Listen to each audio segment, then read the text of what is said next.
बिस्मिल्लाहिर्रहमानिर्रहीम। अस्सलाम वालेकुम। मैं शकील मलिक आपकी खिदमत में हाज़िर हूँ। इमरान खान की तरह सदर आरफ अलवी साहब ने भी फ़ैसला किया है कि वो बाइज़्ज़त तरीके से ऐवान सदर से रुखसत नहीं होंगे।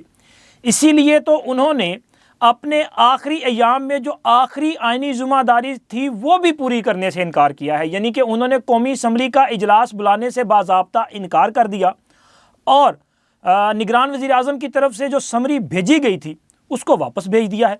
लेकिन समरी वापस भेजने के बाद क्या सदर साहब की ख्वाहिश पूरी होती है? बिल्कुल भी नहीं। अब देखें ना कि इसके बावजूद 29 फरवरी 2024 को कौमी असम्बली का इजलास होने जा रहा है, क्योंकि आइनी तकाजा है, आइनी तकाजा पूरा होगा और इसके तहत 9 मुंतखब जो अरकान असम्बली हैं वो अपने ओहदे का हलफ उठाएंगे। सदर साहब आपको क्या मिला? देखें ना, ये तो बेइज्जती होगी ना। बिल्कुल उसी तरह जिस तरह इमरान खान ने तहरीक अदम इतमाद को रोकने के लिए हडल्स पैदा की, कौमी असम्बली का इजलास ना बुलाया और कौमी असम्बली का इजलास हुआ भी तो उसमें तहरीक अदम इतमाद जो है वो पेश ही ना की गई, यानी कि वो ऐसी हरकतें करते रहे कि बिलाखिर वज़ीर आज़म हाउस में उस वक़्त ये बाज़गश्त थी कि 2 हेलीकॉप्टर्स ने लैंड किया है और फिर वहाँ पे इमरान खान को वज़ीर आज़म हाउस से चपेड़े मार के निकाला गया है। और ये जो 29 फरवरी को इजलास बुलाया गया है ना, ये भी एक तरह की चपेड़ है जो जनाब आरफ अलवी साहब को फिट हुई है। इस पर ज़रा डिटेल आगे चल के बात करते हैं, लेकिन मेरा ख्याल है उससे पहले हम बात करते हैं जो एक हैट्रिक मुकम्मल हुई है और इसके साथ साथ बड़ी खबर है। बड़ी खबर ये है राना सनाउल्लाह साहब, हकीम राना सनाउल्लाह, वो आपके साथ शेयर करनी है। लेकिन मेरा ख्याल है कि जो हैट्रिक है वो पहले कर लें। सिंध में हैट्रिक हुई है।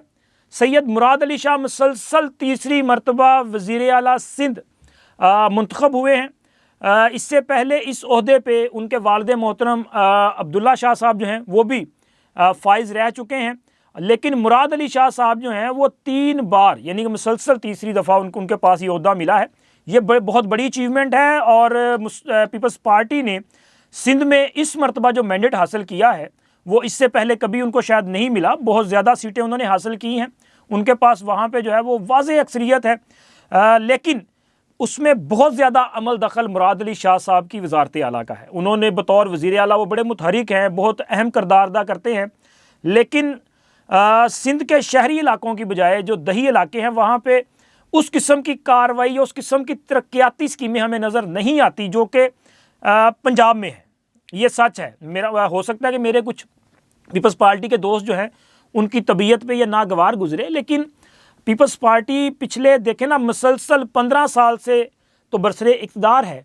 तो अगर आप मुसलसल 15 साल से बरसरे इक़्तिदार हैं और फिर भी अंदरूने सिंध और सिंध की जो दही एरियाज़ हैं, रूरल एरिया हैं, वहाँ पे हालात जो हैं वो कुछ अच्छे ना हों तो फिर सवाल तो उठेगा। हाँ, मजमूई तौर पे ज़ाहिर है जी उन्होंने शहरी इलाकों में जो काम किए हैं उसकी वजह से इनको ये मैंडेट भी मिला है। लेकिन पीपल्स पार्टी का एक त्रिस्माती किस्म का जो है वो जादू है सिंध में, जो कि ज़ाहिर है सर चढ़ के बोलता है। इस बार जो मैंडेट आया है वो हैरत अंगेज़ था।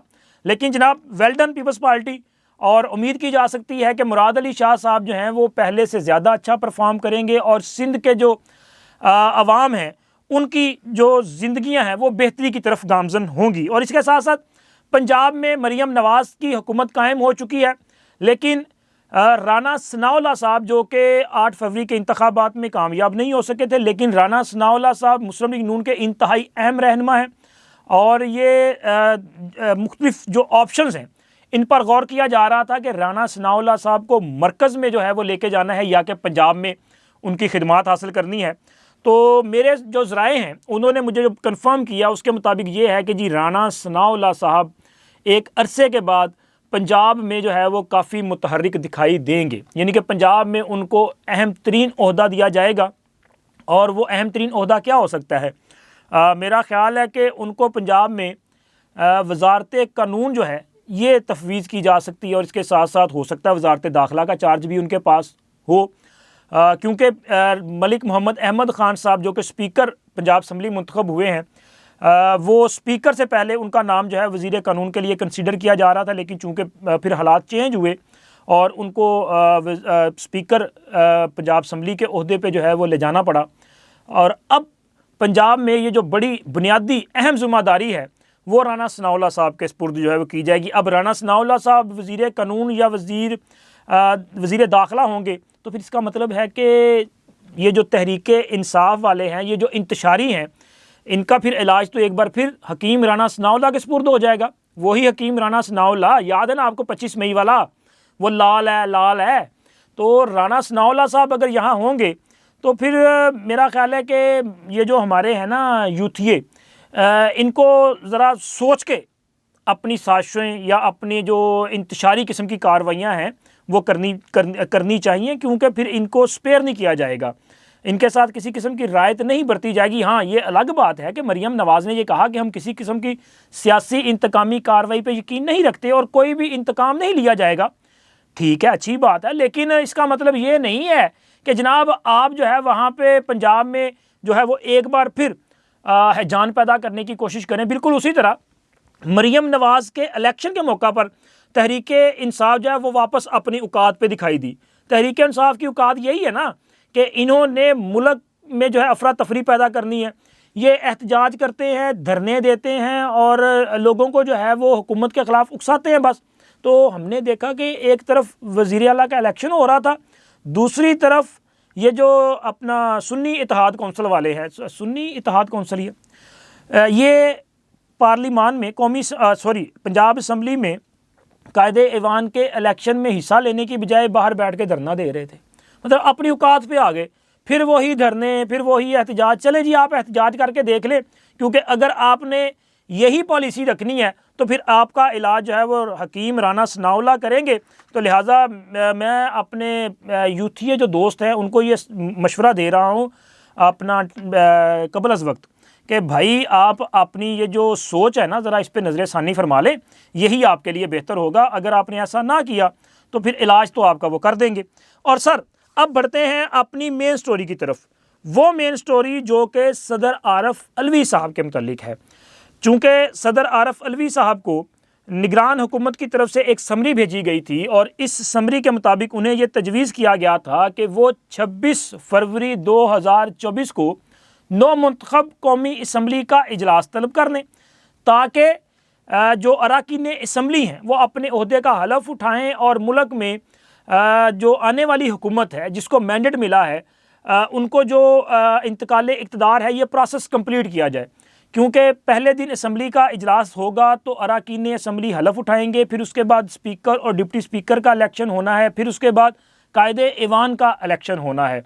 तो ये जो प्रोसेस है ये कम से कम 3 दिन का प्रोसेस है।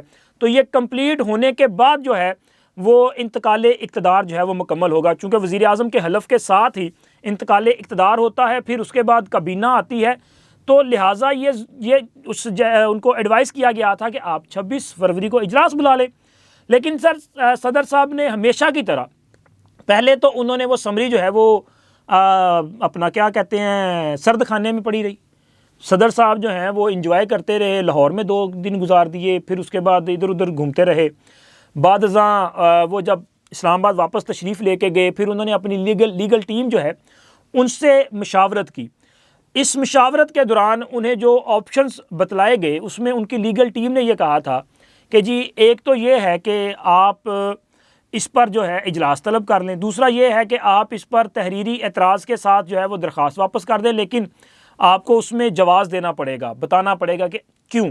और तीसरा उनको ये बताया गया था कि अगर आप ये वापस भेज देते हैं समरी तो फिर भी कानूनी आइनी तौर पे आर्टिकल 91 सब क्लास 2 के मुताबिक जो है वो असम्बली का इजलास इलेक्शन के 21 रोज़ के अंदर अंदर होना लाजम है।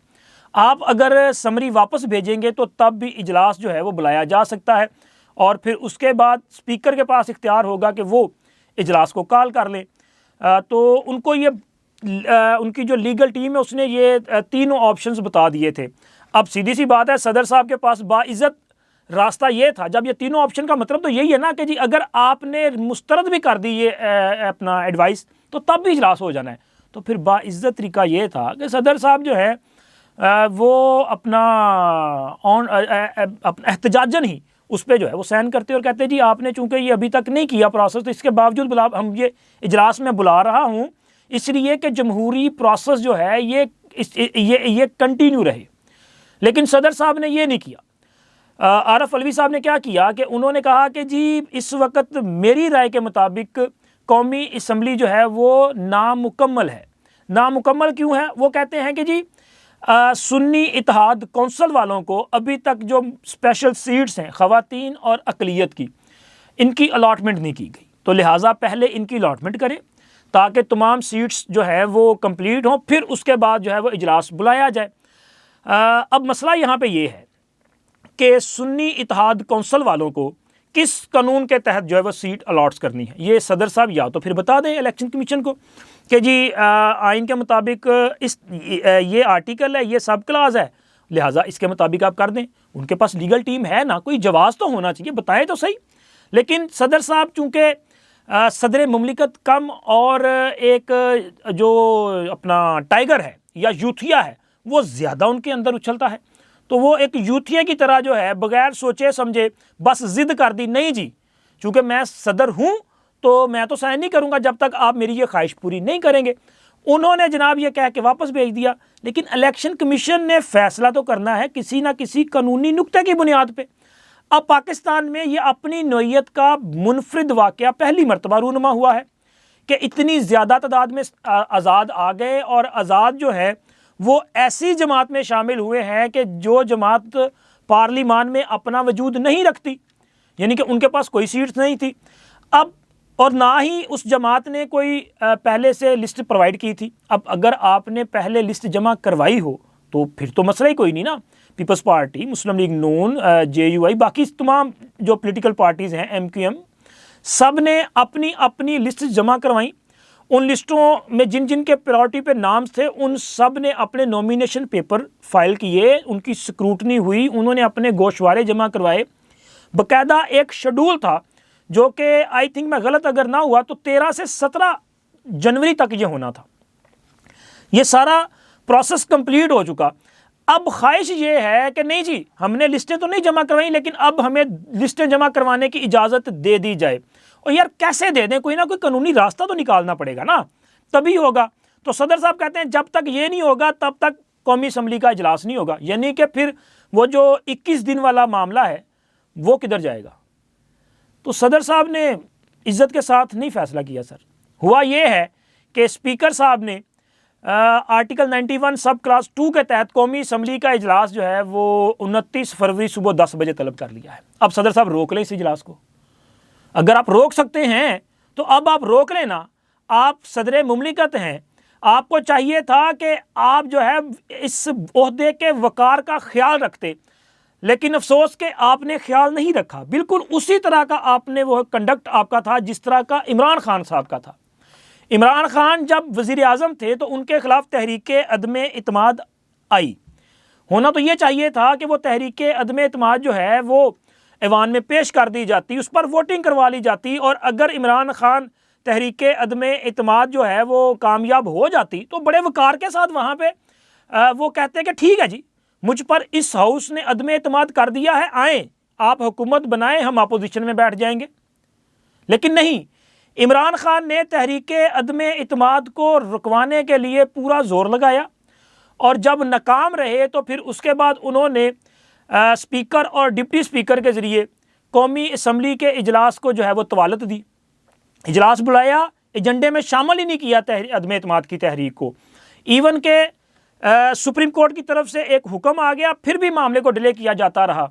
और उस वक़्त ये बात जो है वो गर्दिश करती रही कि वज़ीर आज़म हाउस में 2 हेलीकॉप्टर ने जो है वो लैंड किया है, कुछ लोग आए हैं, और फिर ये भी बातें चलती रहीं कि जी इमरान खान को थप्पड़ मार के चपेड़े मार के वहाँ से निकाला गया है। वो जो एक वो डायरी उठा के नहीं गया था इमरान खान, उसी रात का जिक्र ये किया जाता है। अच्छा ये कंफर्म है या नहीं है, लेकिन मुझे इसका 100% मेरे पास इंफॉर्मेशन नहीं है, लेकिन ये सारी चीज़ें जो हैं वो चलती रहीं। ये बातें, ये खबरें आती रहीं कि जी वज़ीर आज़म को थप्पड़ मार के निकाला गया है। और फिर उसके बाद कौमी असम्बली में अदम इत्माद की तहरीक भी आई, वो कामयाब भी हुई। हालांकि उससे पहले डिप्टी स्पीकर कासम सूरी साहब ने एक रूलिंग दी, वो रूलिंग भी गैर कानूनी करार दी गई। उस रूलिंग के नतीजे में आरफ अलवी साहब ने असम्बली तहलील करने की जो मंजूरी दी थी वो भी खिलाफ आइन करार दी गई। इस मामले पर भी आरफ अलवी साहब के खिलाफ आर्टिकल 6 की कार्रवाई जो है वो हो सकती है और इस हवाले से अदालत की ऑब्जर्वेशन मौजूद है। अब आप अंदाज़ा लगाएं कि पहले भी आइन को वायलेट किया गया, आइन की खिलाफ वर्जी की गई, अब भी उनकी ये आइनी ज़िम्मेदारी थी कि उन्होंने कौमी असम्बली का इजलास जो है वो 29 फरवरी तक बुलाना था। ये भी तो कर सकते थे ना, आपके पास समरी है ये 26 की, आप उसमें कह सकते हैं जी 29 फरवरी को इजलास बुला लें, तब तक शायद ये मसला हल हो जाता, क्योंकि इलेक्शन कमीशन ने इस पर फैसला करना है। इलेक्शन कमीशन अभी जिस वक्त ये वीडियो रिकॉर्ड की जा रही है तब तक कोई ऐसा फैसला नहीं आया, लेकिन शुनीद ये है कि इलेक्शन कमीशन इस मामले को ओपन कोर्ट में लेके जाएगा, यानी कि इलेक्शन कमीशन जो है वो एक अदालत के तौर पे इसकी कार्रवाई का आगाज़ करेगा और सुन्नी इत्तेहाद कौंसिल को कहा जाएगा कि वो आके अपना केस जो है वो फाइट कर लें, पेश कर लें, फिर उसके बाद फैसला कर दिया जाएगा। सदर साहब अगर 29 फरवरी कह देते तो ये भी बड़ी इज्जत के साथ होता कि चले जी उन्होंने इजलास जो है वो बुलाया है, उन्होंने अपना काम किया है, अपनी आइनी जिम्मेदारी पूरी की है, लेकिन उन्होंने यहाँ भी आइनी जिम्मेदारी पूरी करने से इनकार किया है और आइनी जिम्मेदारी से इनकार आइन को तोड़ने या आइन की खिलाफ वर्जी के मुतरादिफ है। तो इसका फिर मतलब ये है कि जनाब अली सदर साहब के ख़िलाफ़ जो है वो आइन के तहत आइन तोड़ने की जो कार्रवाई है ना, ये जो उन्होंने आइन को तोड़ा है तो उस पर आइन के तहत उनके खिलाफ आर्टिकल 6 की कार्रवाई हो सकती है। अब आर्टिकल 6 की कार्रवाई चूँकि कोई इंडिविजुअल नहीं कर सकता, कोई अदालत उस पर कार्रवाई का आगाज़ नहीं कर सकती, ये जो पार्लिमान है उसका इख्तियार है, ये हुकूमत का इख्तियार है। तो अब आने वाली हुकूमत देखेगी कि क्या उसने इस मामले पे कार्रवाई करनी है या नहीं करनी, ये तो उनका जो है वो अपना इख्तियार होगा। लेकिन मेरा ये ख्याल है कि सदर साहब ने वकार के साथ जाने का फ़ैसला नहीं किया, उन्होंने ये गलत किया है। उनको चाहिए था कि उनके पास जो चंद घंटे थे या चंद दिन थे उसमें वकार के साथ चले जाते, ये ज़्यादा बेहतर था। और आने वाली हुकूमत को ये चाहिए कि वो कोई ऐसा काम ना करें कि जिससे लोगों को ये तासुर जाए कि शायद ये इंतकामी कार्रवाई कर रहे हैं, क्योंकि इस मुल्क ने पहले ही बहुत जो है वो नुकसान बर्दाश्त कर लिया। लिहाजा ये कौम, ये मुल्क जो है वो मज़ीद इस किस्म के नुकसान का मुतहम्मिल नहीं हो सकता। अब तक इतना ही, इंशाल्लाह मिलते हैं अगली वीडियो में। अल्लाह हाफिज़।